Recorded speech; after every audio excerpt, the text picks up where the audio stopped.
അപ്പോളേ ഇന്നെൻ്റെ പ്രിയപ്പെട്ടോളെ ബർത്ത്ഡേ ആണ്. അപ്പോൾ നമ്മൾ ഒരു ചെറിയ കേക്കൊക്കെ വാങ്ങി. നമ്മൾ ആരും വിളിച്ചിട്ടൊന്നുമില്ല കേട്ടോ. കാരണം എന്താ വെച്ചാൽ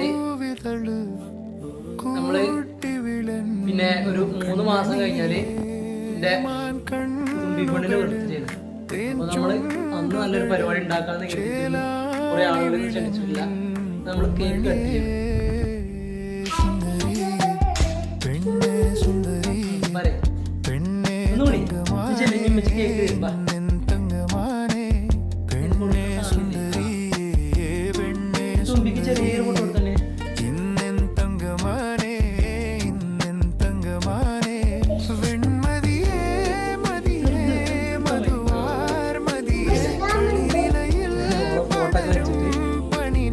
വലിയ ഗിഫ്റ്റൊന്നും കൊടുത്തിട്ടില്ല. പക്ഷെ നമ്മൾ ഒരു മാലാടി